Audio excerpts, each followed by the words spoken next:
Ils l'ont plaquée au sol, face contre l'asphalte brûlant, comme si elle n'était rien, comme si elle n'avait aucune valeur. Mais ce que ce flic ne savait pas, c'est que la femme qui saignait sous son genou, c'était la générale de division Camille Rousseau, héroïne de guerre, conseillère au Pentagone et la femme noire la plus haut gradée de l'armée américaine. Oui, ça s'est vraiment passé.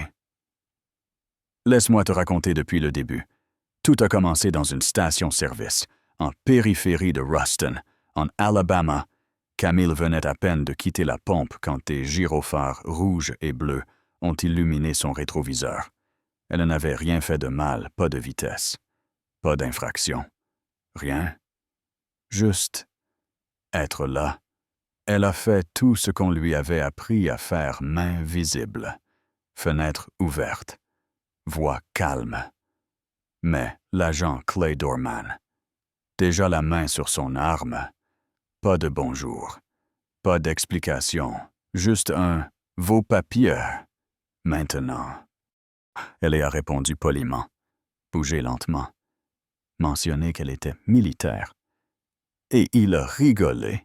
Bien sûr, général, et moi, je suis la reine d'Angleterre. Puis sont venues les menottes et l'a poussée. Sa tête a heurté le sol si fort qu'elle a laissé une traînée de sang, et malgré tout, elle a murmuré. Ma carte est dans ma poche.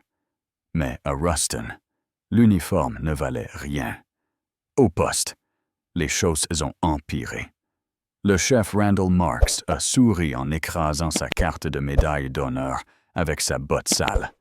Tu crois vraiment qu'on va avaler cette blague?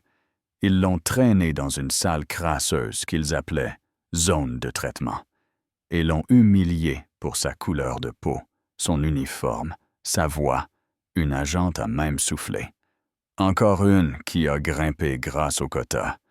Ce qu'il ne savait pas encore, c'est que Camille devait faire un discours ce soir-là à l'Université d'État, que son visage était sur les affiches, que son fileux, Léo Bernard, était un avocat redouté pour ses procès contre la brutalité policière, et que la femme qu'il venait d'arrêter avait des contacts directs au Pentagone. Ils allaient bientôt le découvrir. Quand Léo est arrivé, Camille avait déjà commencé la contre-attaque sauvegarde des vidéos, mobilisation des témoins, alerte aux médias. Et là, le twist, le père de Dorman. Le sénateur Arlan Dorman, gros nom, grosse influence. Et encore plus de secrets. À Ruston, la justice s'appuyait sur les arrestations, les amendes, les saisies surtout contre les gens de passage et les minorités, et qui possédaient le terrain du commissariat, le cousin du maire, un réseau de corruption bien huilé. Quand la presse nationale a exposé l'histoire, tout s'est effondré. Le FBI est arrivé. Des mandats ont été émis. Les preuves saisissent. Camille n'a pas seulement survécu, elle a retourné tout le système.